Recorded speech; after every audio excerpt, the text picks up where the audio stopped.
Hello and welcome to Words and Bubbles. I'm counting down my favourite trade paperbacks of 2023 and I'm down to number 7. Part of me feels that should be up to number 7. Higher in the charts is better, isn't it? But I'm counting down, so down it is. The collection I've chosen is Danger Street Volume 1, which collects the first half of the 12-part series by Tom King and Jorge Fornes. The series has gotten generally good reviews, but it arguably isn't as critically acclaimed as some of King's other work. I'm thinking of The Sheriff of Babylon, Vision, and most relevantly, 2017's Mr. Miracle. Which is fine, I don't mind that, those are all good books. But I think I like Danger Street as much as any of them. In fact, I liked it so much that if this book had covered the whole 12 issues, it would be significantly higher on the list. As it doesn't, and as there will undoubtedly be a trade sometime down the line that does, number 7 seems right. If you read it and didn't like it as much as those earlier works, I can't fault you, as Danger Street did something that was, well, peculiar. And I mean peculiar even when comparing it to Vision and Mr. Miracle. I very much like that peculiar thing, but as with all things peculiar, it's not for everybody. So obviously then, I need to address what that peculiar thing was. Okay, so in 1975, DC launched a series that was peculiar in its own right, DC's first issue specials.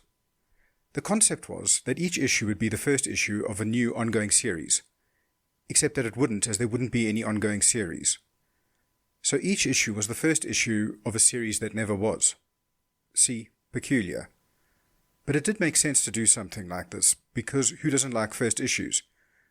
Readers get to try something new, writers and illustrators get a blank canvas on which to create, and publishers get the increased sales anything with issue 1 printed on its cover generates. Naturally, there are also multiple downsides to such an enterprise. The most obvious is that readers don't get an issue 2 to see what happens next in the story they've started.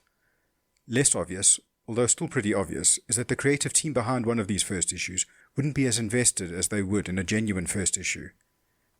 Meaning, on the whole, that these first issues probably weren't as good.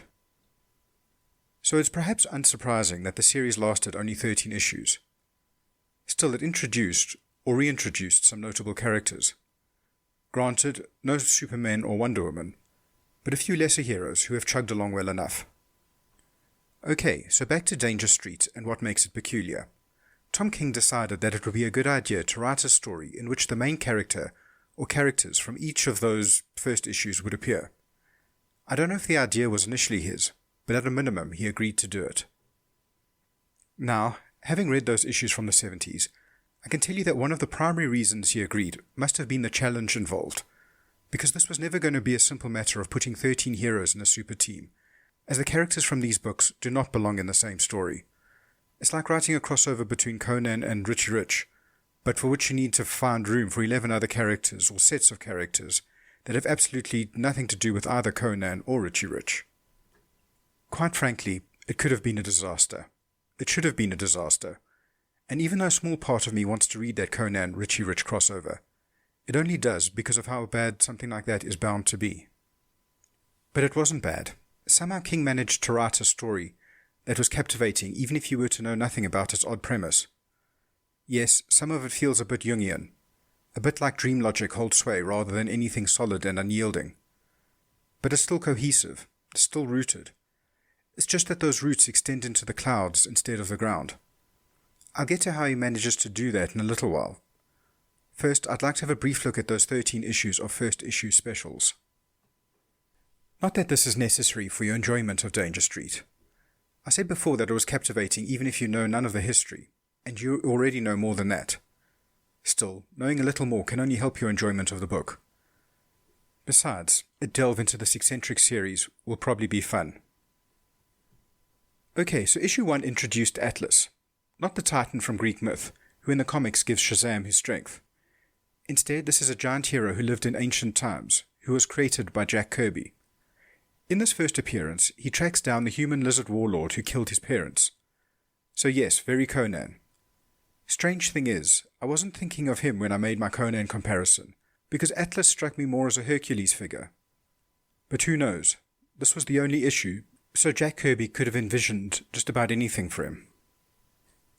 Next up was a group of boy millionaires called the Green, as in money, team. And yes, they are why I thought of Richie Rich. The boys, Commodore Murphy, a shipping magnate who inherited a fleet of oil tankers and gets driven around in a gold-trimmed limousine. J.P. Houston, who uses his oil well-owning father's millions to go on adventures. Cecil Sunbeam, who built his family's failing movie studio into a multi-million-dollar empire. And Abdul Smith, who used $500,000 a banking error briefly gave him to invest in the stock market and earn a fortune. Pay $1 million or more for each adventurous project anywhere in the world they can take part in. The comic book is every bit as bad as it sounds. Then there's Metamorpho, the Element Man. This isn't his introduction. As I mentioned, some characters were reintroduced, which is fair enough. Not every series is about a new character. In this issue, Metamorpho, who can transform into any element found in the human body, runs around Washington, D.C., battling the ghost of a French soldier named the Phantom of Washington. Cop Lady is next. It's about Liza Warner, who as a college student survived a serial killer's attack on her dorm by hiding under a bed. The incident caused her to become a police officer. So she's a cop and a lady. You can't say whoever came up with the title didn't cover their bases. Anyway, the actual issue is about a day on her beat, where she arrests some hoodlums and helps a young woman tell her father that she has VD. I mean, the girl has VD, and it's the girl's father. It would be even stranger if it was Liza's. Moving on. Issue 5 is about Manhunter, another Jack Kirby creation.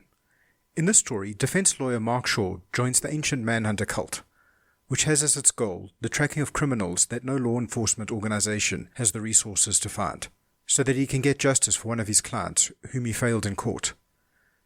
The Grand Master of the cult then sends him a mask and a red costume that, and I'm quoting, seems to add power to the body. The bad guys then break into Mark's uncle's house and attack the pair, which I only mention because a thug showing up at your door seems to detract from the whole Manhunter thing. Regardless, Manhunter defeats them and then proclaims that he will serve the cause of justice by going after El Beefer, nicknamed the Hog, who is the crime lord behind it all. As an aside, the guy's name is Beefer, but his nickname is Hog. You'd really imagine that it would be something bovine. I don't have a larger point here, as that's where the issue ends. All in all, the story was arguably the most typically superhero of the lot. Issue 6, and it's the turn of the Dingbats of Danger Street, also by Kirby. The fact that he created so many of these stories is the reason I mentioned earlier that when comparing Tom King's work, Mr. Miracle was the most relevant to Danger Street, as that's also a character created by Jack Kirby. Not that Mr. Miracle, a god from a realm outside of normal time and space, has much in common with the Dingbats, a group of 4 youths, nicknamed Good Looks, Low Fat, Bananas and Crunch, who nobody wants, and who therefore have nothing better to do with their time than hang out on Danger Street. Issue 7 is another reintroduction. This one about Jack Ryder, a ratings-hungry TV journalist who has the power to transform into a yellow-skinned, green-haired, superpowered creeper, thanks to a bioenhancement secreted into his body by a dying professor. Obsessed with justice, Ryder pretends to be a supernatural beast to wage his war on crime. In this first issue, that war is against Firefly, who is probably better known as a B-list Batman villain. Then there's Mike Grell's creation, the Warlord, who appears in issue 8. Now he was the one I was thinking of when I mentioned Conan, although on reflection, Warlord is probably closer to characters like Flash Gordon or John Carter than he is to the Barbarian, because although his adventures typically take place in Skartasis, a fantasy world filled with dinosaurs and mythic beasts that exists inside the Hollow Earth, Warlord is actually Travis Morgan, an Air Force pilot from our time, more or less, who bails out of his plane and slips through a crack in the Earth's crust. Issue 9 was about Dr. Fate, who spent the issue fighting a mummy named Carlos, who was a priest of Anubis 4,000 years ago. This is another introduction, complete with origin story. However, as Dr. Fate had already had a long history by the time this book came out, he made his debut in 1940. The issue probably didn't impact the Dr. Fate character as much as some of the other characters were impacted by their appearance in the series. What is interesting, let me not oversell it, what is mildly interesting is that the story is about Kent Nelson, Dr. Fate's classic alter ego. But Kent himself doesn't make an appearance in Danger Street. Instead it's his helmet, and Nabu, the ancient Lord of Order housed within, that the Danger Street story revolves around. Not that I view this as Tom King cheating, as anyone who puts on the Nabu helmet becomes Dr. Fate. Issue 10, and we get the Outsiders, a group the world labels as freaks. Think something like Doom Patrol or the weirder X-Men, except not as powerful. They have names like Lizard Johnny and Hairy Larry.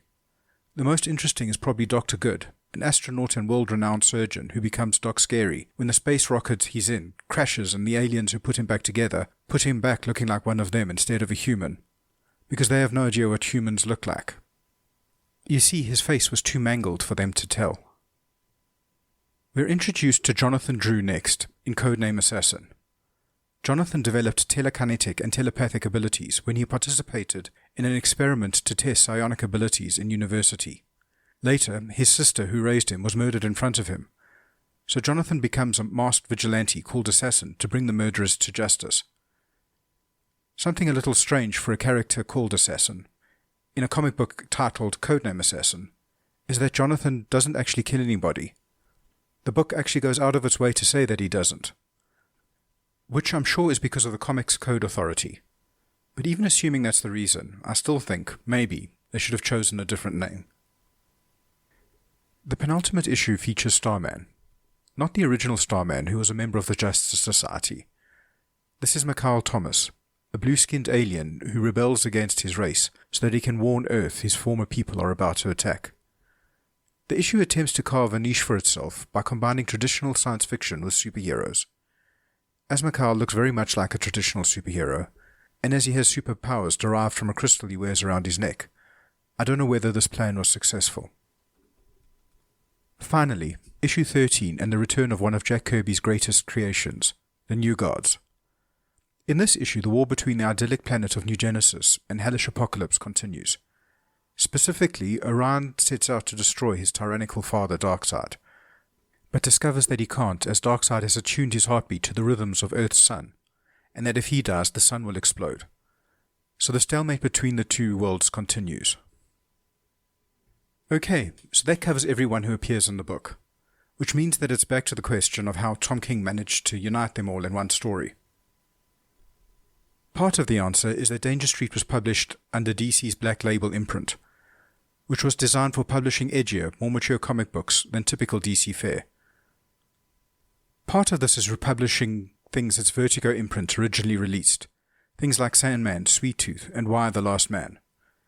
Another part is allowing creators to take traditional DC characters and write stories about them without having to follow continuity rules and without worrying about age restrictions.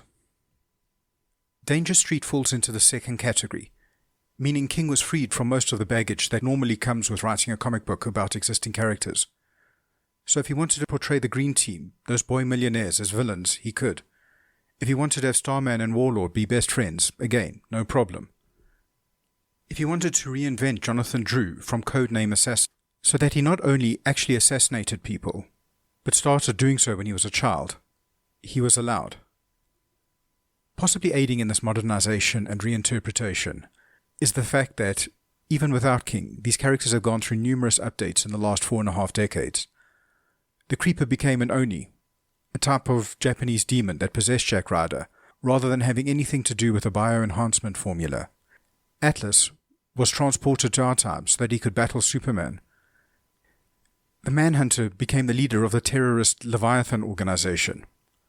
None of these updates directly impact Danger Street, but the point is Tom King had years of material he could draw inspiration from, or ignore. This freedom also allowed him to frame the story as a story.